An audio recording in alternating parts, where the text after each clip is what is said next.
Assalamualaikum warahmatullahi wabarakatuh. Alhamdulillah, pada hari ini kita dalam keadaan sehat dan insya Allah tidak kurang suatu apapun.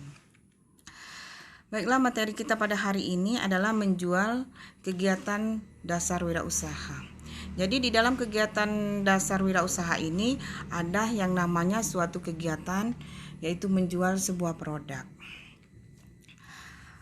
Baiklah, pada dasarnya kegiatan menjual adalah kegiatan dasar daripada kewirausahaan. Sejak awal seorang wirausaha akan membuka usahanya, yang terlebih dahulu harus mendesain ide-idenya. Selanjutnya menjual ide-ide tersebut serta mendiskusikannya dengan orang-orang yang dia anggap ini dapat dipercaya. Kemudian akan mengambil sebuah keputusan yang sangat selektif, yang sangat bijak, yang sangat tepat sebagai sebuah landasan kokoh dalam pelaksanaan atau keyakinan akan keberhasilan daripada sebuah kegiatan penjualan ini. Menjual merupakan kegiatan kreatif seorang individu. Jadi menjual ini bagaimana kita memasarkan sebuah produk yang kita buat atau yang kita produksi, sehingga produk kita ini dapat dinikmati orang lain dan kita akan mendapatkan sebuah keuntungan atau manfaat daripada menjual produk ini. Profesi menjual ini merupakan gambaran penjual yang profesional, yaitu yang pertama memiliki kemampuan untuk menjual memuaskan. Jadi seorang penjual bukan hanya dia menjual barang kemudian barangnya dibeli orang. Berarti di sini seorang yang memiliki jiwa penjual yang profesional memiliki kemampuan menjual hasil yang dia jual itu, bagaimana kegiatan dia menjual dapat memuaskan, ya, atau produk yang dia hasilkan itu sesuai dengan harapan dari seorang pembeli. Kemudian ia harus bangga akan pekerjaan menjualnya, memiliki standar etika tinggi. Bangga produk yang dihasilnya atau produk yang dijualnya. Kemudian dia harus memiliki produk yang dijual atau yang dihasilkan ini memiliki standar etika tinggi, dalam arti memiliki aturan-aturan sebagai seorang penjual. Bagaimana sikap kita, tindakan kita, cara berbicara untuk menjual atau memasarkan produk yang kita produksi. Kemudian memiliki sikap terampil dalam pekerjaannya. Terampil di sini kita ketahui orang yang profesional itu terampil, dia lebih disiplin, baik disiplin waktu, disiplin produknya, dalam arti produk yang dihasilkan itu sesuai standar, bagaimana gambarnya, bagaimana hasilnya, dan bagaimana rasanya. Jadi terampil dalam pekerjaan itu ini lebih cenderung kepada tingkat disiplin, ya. Disiplin dalam waktu pelaksanaan penjualan, ya, disiplin dalam mengerjakan, seperti itu. Kemudian memiliki pengetahuan. Ya, yang namanya profesional itu ada dasar ilmunya, ya. Ilmu yang harus didasari sehingga orang itu dapat dikatakan profesional. Memiliki aturan-aturan, memiliki standar-standar sehingga dia dapat dikatakan ini suatu standar yang profesional. Jadi dia harus memiliki pengetahuan atau ilmu dalam dia menjual sebuah produk. Benar bila berjanji. Ini dalam arti benar bila berjanji, orang yang profesional, ya, dalam proses penjualan dia berarti amanah. Produk yang dijualkan sesuai dengan dia promosikan, produk yang dijualkan sesuai dengan rasa yang dia tampilkan, kemudian produk yang dia jual ini jangan sampai ini mengecewakan, ya, harus berlaku jujur. Contohnya, apa yang kita tampilkan itulah yang produk yang akan kita jual. Jangan jadi kadang kita ini, ya, masyarakat atau para pelaku bisnis ini sulit sekali untuk memegang janji, ya, tidak amanah. Produk yang ditampilkannya bagus, indah, cantik, tetapi produk yang dijualkan berbeda. Terutama ini produk-produk penjualan dari melalui via online ini sering sekali tidak amanah, atau sehingga banyak sekali pembeli yang mengalami sebuah kekecewaan. Kemudian selalu up to date, karena ia tidak pernah berhenti belajar. Up to date ini mengalami suatu perubahan-perubahan, mengalami pembaharuan. Jadi jangan sampai produk yang kemarin dijual kembali, terutama untuk produk-produk kan kuliner, ya. Jadi jangan sampai ini merusak cita rasa. Kemudian up to date itu mengalami pembaharuan terus. Misalnya kalau seandainya ini bukan produk kuliner ya, dia misalnya fashion atau apa-apa, ini selalu mengikuti perkembangan zaman. Up to date itu mengalami pembaharuan terus. Nah, untuk mengalami suatu pembaharuan terus, adanya inovasi-inovasi di sini, maka ini tidak lepas daripada tidak akan pernah berhenti belajar. Kemudian untuk menjadi penjual yang profesional yaitu memelihara keutuhan pribadi dan kemerdekaan. Jadi memelihara keutuhan kepribadian itu bagaimana kita bersikap. Ini lebih cenderung kepada etika atau sikap moral norma ya. Kemudian dan kemerdekaan, mengalami sebuah kebebasan, jangan terpaku. Karena dia selalu up to date tadi, mengalami sebuah perubahan kemudian tidak kaku. Jadi kalau misalnya disesuaikan oleh suatu keadaan, jadi kita seorang penjual ini harus juga beradaptasi dengan lingkungan yang ada. Dalam arti bagaimana sebuah kegiatan yang kita lakukan nanti di dalam kita menjalankan kegiatan tersebut banyak sekali kendala-kendala atau masalah-masalah yang dihadapi.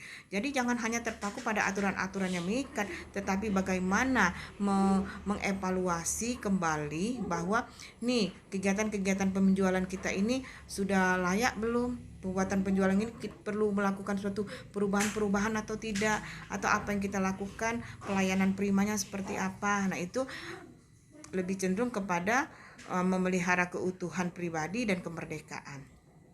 Kemudian mengetahui bahwa menjual berarti melayani. Nah, di sini sering kita ada ungkapan yang mengatakan bahwa pembeli adalah raja. Dalam arti di sini kita sebagai seorang penjual, ini bagaimana kita melayani sebuah raja. Ya, bagaimana kita melayani bahwa penjual ini adalah orang yang tertinggi, yang perlu mendapat pelayanan, yang perlu mendapat hasil yang kita jual itu memuaskan ya. Kemudian kita hadis ini ditekankan kepada pelayanan prima. Bagaimana kita melayani, apakah dengan sikap, senyuman, perbuatan, kemudian dengan produk yang kita jual tadi. Di sini kita akan juga menjelaskan sebuah keuntungan daripada sebuah penjualan, yaitu yang pertama memperoleh penghasilan yang lebih tinggi dibandingkan dengan orang-orang yang memiliki gaji tetap. Jadi karena kita ini wirausaha ya, ini tidak terlalu terikat, kemudian tidak terlalu terpaku dengan upah. Ya, kalau misalnya pegawai atau karyawan itu sudah terikat, ada kontraknya bahwa dia menjual jasa bahwa ini dikontrak bahwa setiap bulan dengan jabatan yang dia duduki dia akan dapat gaji sekian. Sedangkan kalau wirausaha ini adalah penghasilan yang ia dapatkan itu tergantung dengan usaha yang ia lakukan ya. Jadi pendapatan yang dilakukan karena tadi terkait dengan penjual yang profesional tadi, adanya kepribadian dan kemerdekaan, berarti di sini mengalami sebuah kebebasan. Bebas bagaimana mengembangkan, bebas bagaimana mengelola sebuah usaha, dan bebas bagaimana dia memanajemen sebuah hasil atau sebuah usaha atau kegiatan kewirausahaan tersebut. Jadi dengan demikian ya, di sini dikatakan keuntungan daripada seorang pegawai dan PS wirausaha itu berbeda. Kalau wirausaha tadi, dia apa yang dia dapatkan sesuai dengan apa yang dia kerjakan. Kemudian apa yang didapatkan sesuai dengan inovasi atau kreativitas yang dia miliki. Bagaimana cara dia mengembangkan, bagaimana dia meningkat kualitas atau mutu produk. Nah, itu kewirausahaan dia lebih bebas. Sedangkan tadi pegawai dia lebih terikat karena ada aturan-aturan di sebuah lembaga atau aturan-aturan di instansi yang mengikat, kemudian sudah ada kontrak sebelumnya ya.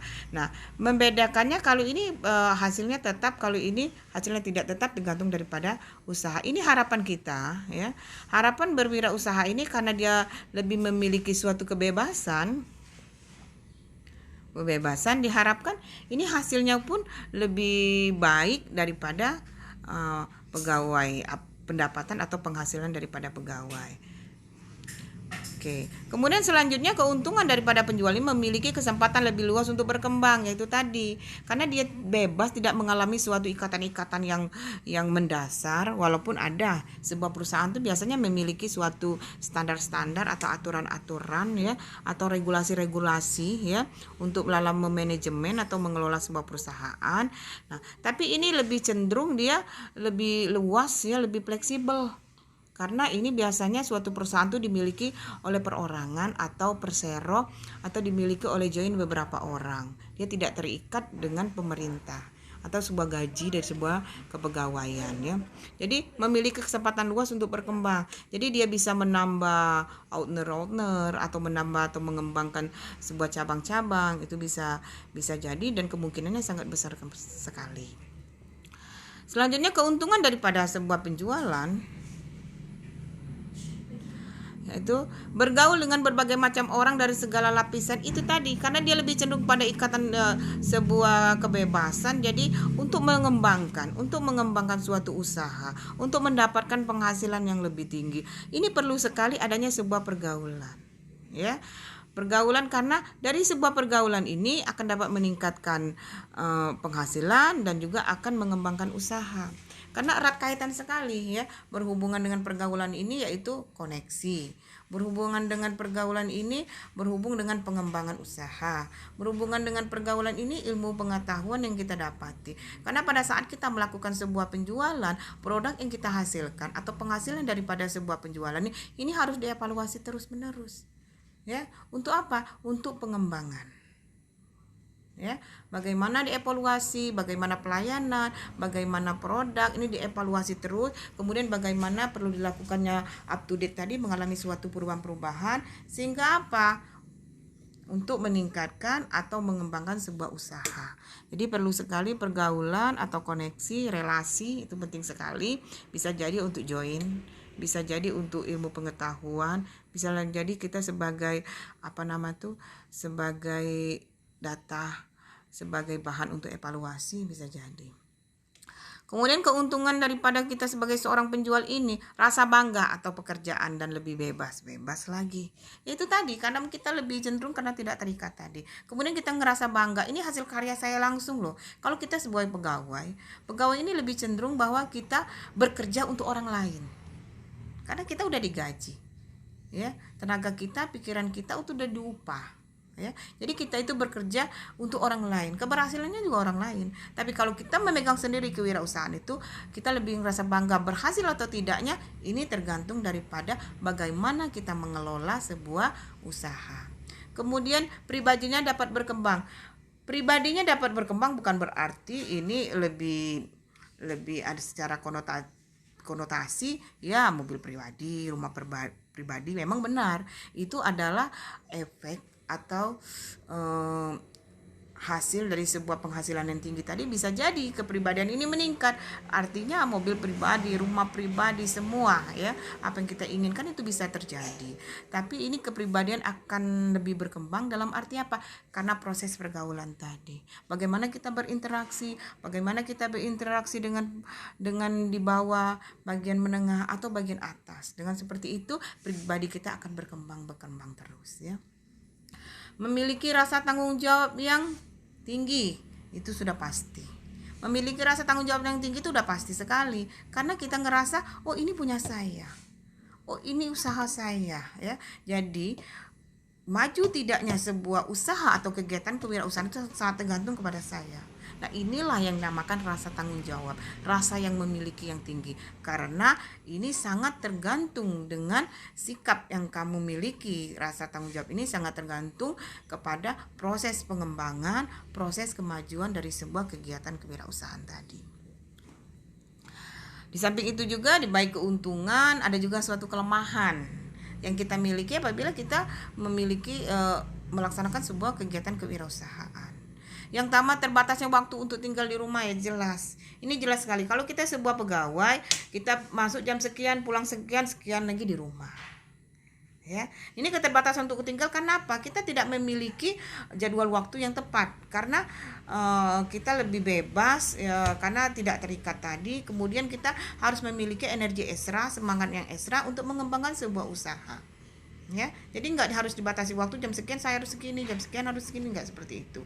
Tapi karena kita tadi terutama usaha-usaha yang baru mau berkembang atau yang sedang berkembang, tetapi kalau dia sudah konstan perkembangannya itu biasa untuk yang top manager atau yang memiliki sebuah usaha atau komisarisnya itu lebih bisa mengatur waktu, karena waktu yang diatur dia sudah ada terorganisir atau ada manajemen khusus yang kita kenal yang pengatur jadwal, apalagi dia seperti direktur suatu perusahaan ya atau komisaris, dia sudah ada sekretaris atau bagian personalianya sudah jalan, sudah sangat baik, jadi jadwalnya sudah bisa diatur.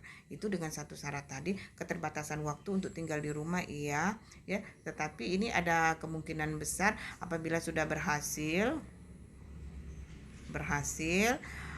ya, sudah terjadwal semua, itu bisa diatur sendiri.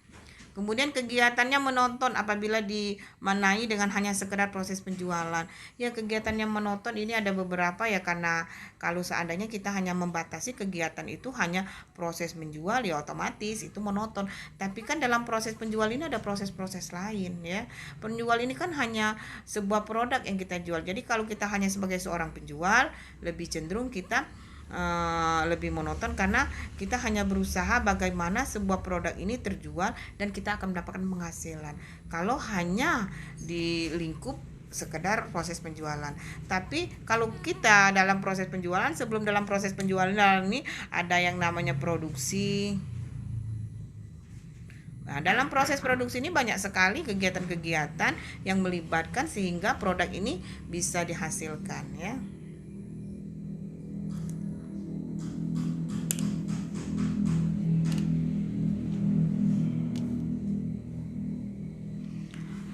Di samping itu juga dalam kita menjual sebuah produk ada seninya. Seni ini ya, tanpa seni hidup kita akan monoton, tidak indah ya. Seni ini sebuah keindahan, estetika ya, supaya hidup kita lebih indah ya.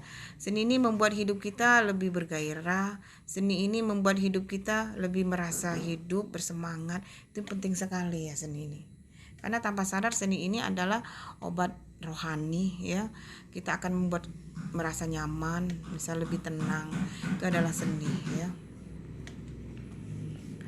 Seni merupakan tindakan menerapkan ilmu ataupun keahlian yang kita miliki ke dalam sebuah praktek penjualan. Ya, seni ini teknik yang kita gunakan sehingga dalam kita menjalankan sebuah keahlian kita dalam praktek penjualan ini kita memiliki intrik-intrik atau strategi-strategi atau usaha-usaha sehingga dalam proses penjualan ini kita lebih nyaman, lebih terorganisir, bisa lebih bervariasi, itu juga bisa ya.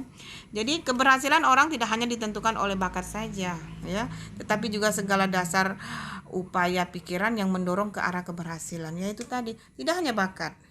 Orang bahkan tidak bakat, ada orang tidak berbakat tapi memiliki kemampuan yang luar biasa, semangat yang tinggi, itu bisa berhasil. Jadi bakat ini hanya modal dasar, bisa saja modal dasar untuk kita lebih mengenal sebuah kegiatan, atau modal dasar untuk kita lebih mengenal sebuah produk, atau modal dasar untuk kita lebih menghasilkan sebuah produk atau membuat sebagai pemula. Ini penting sekali bakat, karena dari bakat inilah akan dijadikan sebuah pengembangan. Dikembang ini dengan ilmu-ilmu pengetahuan, dengan usaha-usaha, ide-ide kreatif dan inovatif, sehingga terbentuklah suatu produk yang dapat meyakinkan bahwa produk ini dapat menjanjikan sebuah keberhasilan ya. Jadi keberhasilan orang tidak hanya ditentukan oleh bakat saja. Jadi jangan khawatir yang tidak memiliki bakat khusus, tetapi ini bisa berhasil ya. Tetapi apabila kita punya bakat, ini perlu dieksplor ya. Bakat ini perlu digali terus sebagai modal dasar untuk mencapai sebuah keberhasilan. Menjual sebagai artis dan saintis ya. Sebagai penjual harus berlaku sebagai artis ya, artis public figure ya. Kita harus tampil dalam transaksi penjualan serta bersikap saintis. Ini berupa ilmu pengetahuan. Jadi ini kolaborasi penjual ini sebagai artis dan saintis ya. Bagaimana seorang penjual ya, dia itu merupakan public figure. Dia harus menampilkan sebuah produknya. Dia harus tampil, dia harus mempromosikan. Ya, ini penting sekali. Namanya artis bagaimana nih dalam kondisi bukan hanya tampil, ini ada proses-proses dalam proses penampilan. Kalau pengen tampil ya kita, contohnya kita mau kondangan, mau pergi ke tempat undangan teman, ulang tahun, kita harus tampil. Tampil bagaimana kita tampil supaya kita tampil prima, sebagai kita tampil fresh, sebagai orang tertarik melihat kita. Ini lebih seru. Terutama ini artis ini biasanya itu kan public figure, selebritis. Jadi apapun yang dia tampilkan itu bisa menjadi bahan model atau contoh, bisa jadi bahan olok-olokan, atau bisa jadi bahan untuk menjatuhkan. Jadi ini hati-hati.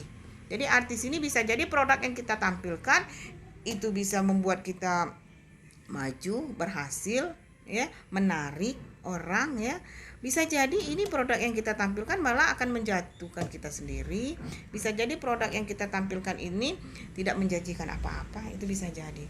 Tapi apabila artis dan saintis ini ya, di kolaborasi, ini hasilnya akan lebih memuaskan atau hasilnya akan lebih sempurna.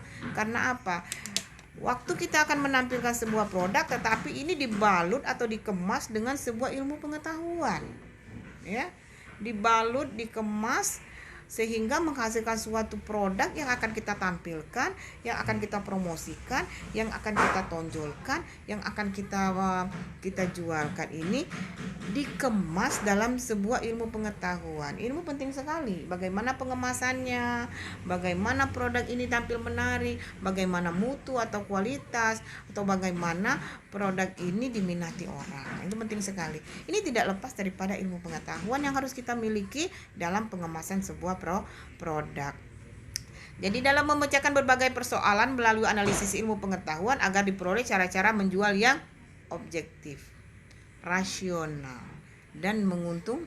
Apabila objektif, rasional, insya Allah kita akan menguntungkan. Apabila kita menguntungkan, maka meningkatkan pendapatan. Kalau pendapatan meningkat, ini merupakan suatu indikator sebuah keberhasilan.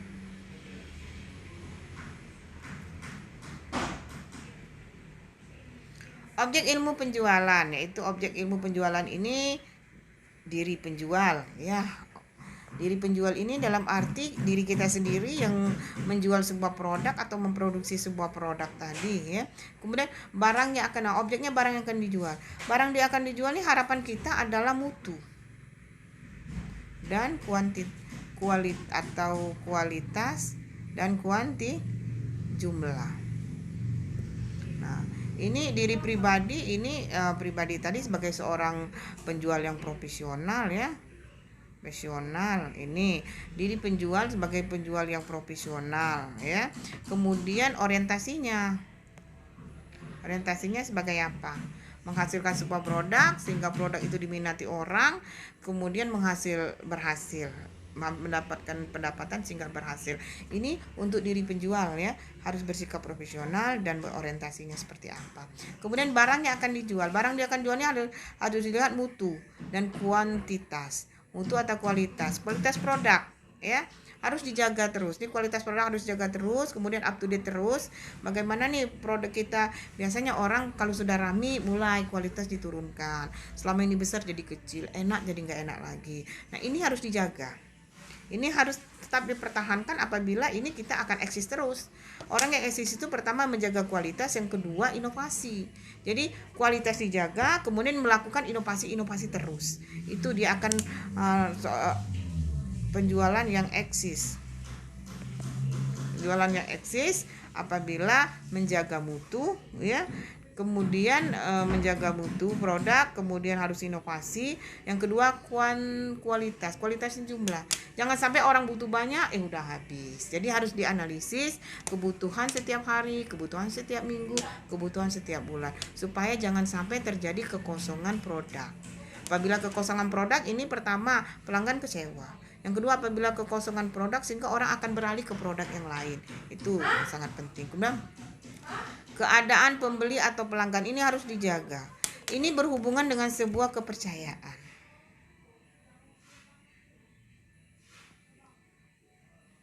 atau amanah.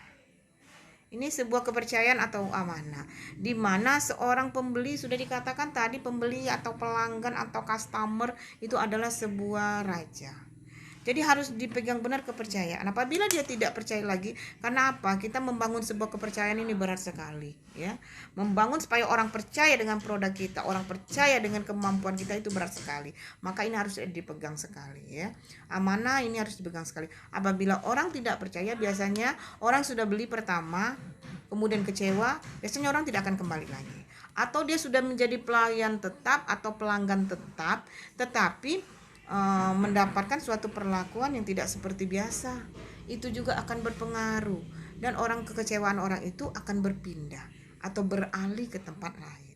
Jadi keadaan pembeli atau pelanggan harus dijaga benar, karena ini berkaitan dengan sebuah kepercayaan atau amanah.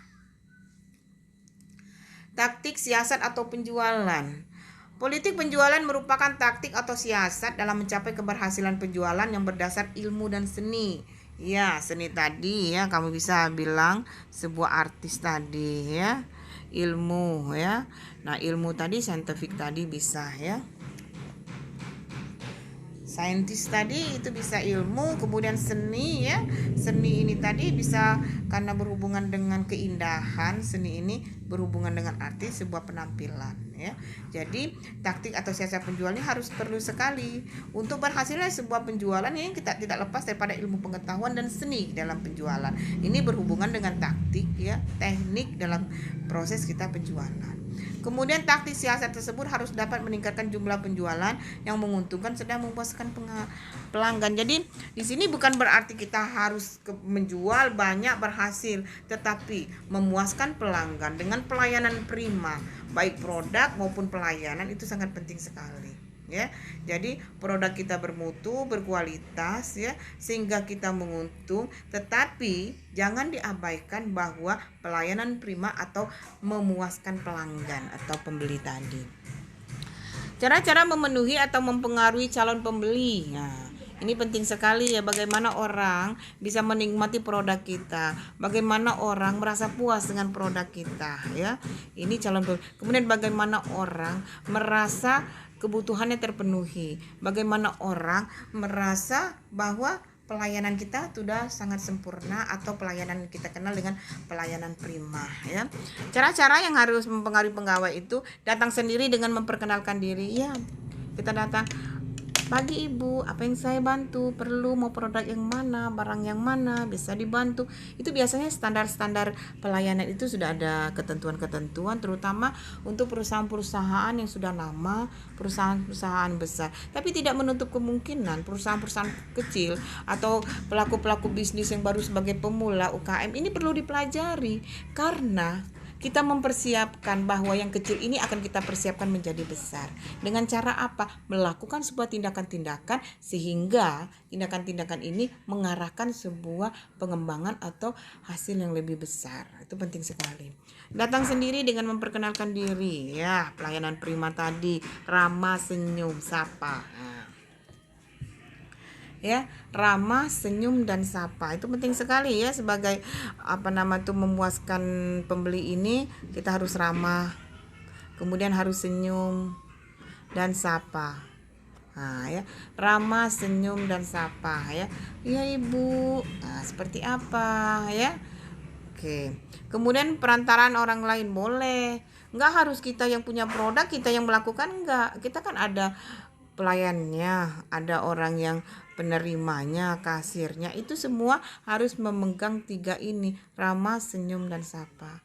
Wajahnya harus senyum, cara menegurnya, cara berbicaranya ramah, sapanya seperti apa ya. Ini perantara orang lain ya. Ini perantara orang lain ini bisa jadi apabila kita sudah melaksanakan sebuah kegiatan kewirausahaan, kan ada pegawai namanya. Nah, pegawai ini harus memiliki standar dalam pelayanan prima.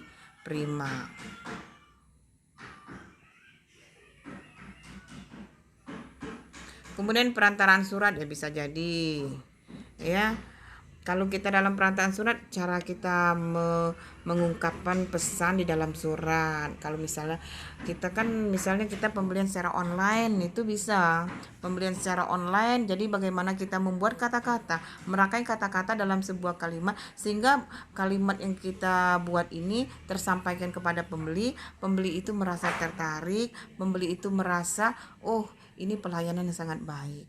Perantaraan telepon bisa juga. Halo, assalamualaikum, selamat pagi. Bisa saya bantu? Ada yang bisa dibantu? Ya bisa seperti itu. Oh iya Bu, produk kita begini. Bagaimana Ibu? Seperti apa?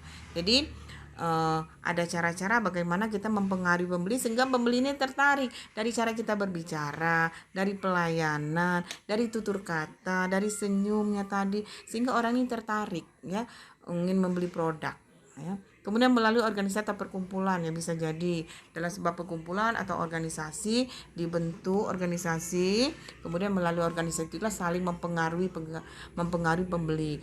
Dalam suatu organisasi kamu masuk dalam grup ini mencapai teman-teman kamu memberikan informasi yang baik, maka insya Allah bahwa produk yang akan kamu tawarkan atau yang kamu jual ini dapat menarik atau mempengaruhi pembeli. Cara menghadapi pembeli, ada 2 hal yang harus diketahui untuk mendapatkan calon pembeli. Yang pertama, menciptakan suasana menyenangkan. Orang belum tahu nih produknya enak atau tidak, tetapi pada saat dia ketemu, pada saat dia akan beli, tapi suasananya udah menyenangkan. Kalau seandainya di sebuah toko yang menyapanya ramah, kemudian tokonya bersih ya, ada jaminan halalnya, misalkan itu produk kuliner, atau kemudian bagaimana penampilannya, rasanya, itu penting sekali ya. Kemudian mengadakan pendekatan terhadap pembeli. Pendekatan dapat dilakukan dengan itu tadi yang saya katakan, pelayanan prima.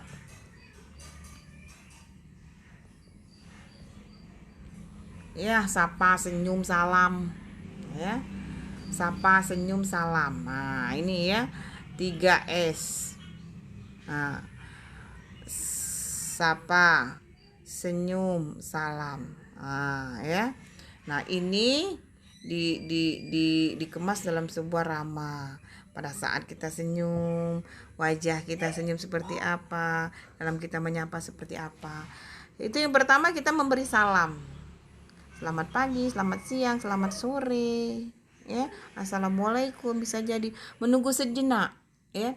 Tunggu dia menjawab. Kita lihat kondisi pembeli nyaman tidak dengan apa yang kita lakukan ya. Kemudian pendekatan dagang, mempromosikan produk. Mempromosikan produk ini harus jujur, nggak bisa nggak jujur. Jadi produk yang kamu sampaikan sesuai dengan apa yang sesuai dengan kualitas yang akan kamu jual ya. Kemudian cenderung tidak memaksa, yaitu tadi mempengaruhi, bukan memaksa, beda. Mempengaruhi bagaimana teknik atau cara atau siasat kita nih supaya orang tertarik untuk membeli, bukan terpaksa untuk membeli. Nah, itu juga ya. Kalau nak galak, ada lagi kalimat bilang, ya kalau galak payung udah galak dem. Nah, itu tidak ada dalam kamus penjualan, itu tidak boleh ada. Jadi bagaimana Ibu tertarik? Kalau Ibu mau tertarik, Ibu bisa coba seperti itu. Jadi kalimat-kalimat ramah, senyum, sapa tadi ya, itu penting sekali ya. Jangan sampai kesannya memaksa. Kemudian serta menaruh perhatian, yaitu tadi ya, bagaimana kita menatap, menyapa, berbicara, bertindak, bersikap, itu penting sekali. Cara memperoleh perhatian pembeli. Penjual harus bisa memberikan kesan sebelum menjual barangnya, atau biasanya kita sebut dengan kesan pertama. Kesan pertama begitu menggoda, selanjutnya terserah Anda. Nah, ini penting ya.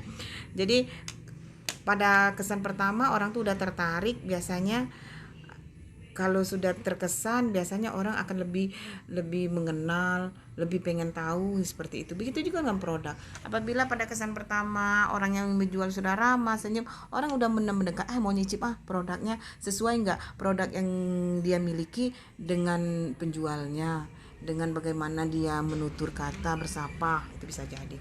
Kesan pertama sebagai pembuka jalan transaksi harus dapat menimbulkan perhatian pembeli.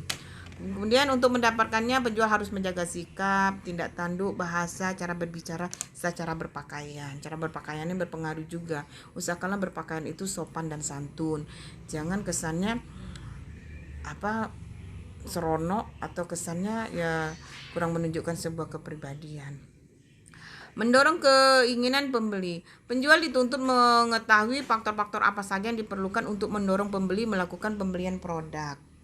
Ya, penjual bisa memberikan motivasi atas penjelasan yang bersifat mempengaruhi tentang daya guna dari barang tersebut, dan penjual harus dapat meyakinkan bahwa kualitas barangnya baik dengan harga bersaing dibandingkan dengan toko-toko lain. Yaitu tadi bagaimana nih seorang penjual mendorong pembeli, yaitu tadi ya melakukan pembelian produk dia, kemudian penjual memotivasi ya, kemudian meyakinkan barang-barang ini bahwa produk kualitas atau harganya itu lebih baik daripada toko penjual lainnya. Prinsip pelanggan adalah raja. Ini penting saya katakan tadi dari awal perkuliahan bahwa pelanggan, customer atau pembeli itu adalah raja. Bagaimana kita melayani sebuah raja, bagaimana kita menghadapi sebuah raja. Jadi seperti itu. Sifat-sifat penjual yang disenangi pembeli adalah jujur dalam informasi. Itulah. Jadi produk yang dia promosikan, produk yang dia jual ini harus jujur, sesuai apa yang ditampilkan, sesuai dengan keadaan sebuah produknya. Kemudian mengetahui baik tentang barang. Iya, kalau kita penjual ini harus tahu barang yang kita jual ini seperti apa, baik rasa, kualitas, produk, kandungannya harus tahu semua ya. Karena inilah suatu bahan mempromosikan sebuah produk. Mengerti kebutuhan konsumen ya, apa yang dibutuhkan konsumen tadi harus paham bahwa konsumen itu butuh keramahan, butuh keyakinan ya, kemudian butuh dipengaruhi ya, butuh dimotivasi ya, kemudian butuh pelayanan yang sangat baik, butuh produk yang berkualitas. Itu penting sekali. Memiliki kepribadian yang menarik ya, ini penting, terutama sebagai seorang penjual. Seorang memiliki pribadi yang menarik, yaitu tadi sikap, bagaimana bersikap, berkata, bertutur ya. Beberapa tipe pembeli yang terlalu banyak memilih, yaitu tadi ya, namanya kita pembeli, penjualnya harus sabar. Pembeli ini kan macam-macam. Produk yang kita jual, pembelinya tuh bisa jadi kalau dia masih kecil ya sedikit, 10, 100, 200, 300, bahkan ribuan. Nah ini ya, kita harus mengetahui tipe-tipe pembeli ya, harus sabar. Makanya kita harus ada pelayanan tadi, melayan pembeli yang seperti ini, sikap kita seperti ini. Melayan pembeli yang seperti ini, sikap kita seperti ini. Jadi ada beberapa tipe pembeli yang terlalu banyak memilih, yaitu tadi biasanya ini ibu-ibu. Ini biasanya ibu-ibu agak cerewet ya. Mau murah, mau banyak, mau enak. Nah, itu ibu-ibu biasanya ya. Kemudian pembeli yang mengetahui tentang barang atau jasa yang akan dibeli. Nah, ada pembeli yang memang dia sudah merupakan pemakai utama ya, atau memang pengkonsumsi produk tersebut. Jadi dia paling tahu ya tentang suatu produk yang akan dia beli. Pembeli yang tidak mengerti, yaitu tadi mujur-mujur ya, alhamdulillah kamu ketemu dengan yang pembeli yang tidak mengerti ya. Yang penting dia beli, yang penting dia makan, dia tidak paham. Ini mujur-mujur lah ya. Tapi ini juga tidak baik untuk sebuah usaha, karena kamu nanti tidak ada evaluasinya. Kemudian pembeli yang banyak bertanya. Nah ini biasanya ibu-ibu juga cerewet ya. Kemudian pembeli cenderung diam, ya sudah diam, yang penting beli, tapi jangan salah. Kalau salah ini rada bahaya. Biasanya yang diam-diam ini pas dia dapatkan produk kamu tidak sesuai dengan yang dia inginkan, biasanya dia lebih bertindak. Orang diam ini lebih bertindak ya. Pembeli yang menginginkan diskon, ini tadi lah ibu-ibu pula biasanya bisa kurang dikit dah, tawar menawar itu luar biasa. Beda 1000 sampai berjalan sekilo sanggup ya. Itulah, ini contohnya seperti itu.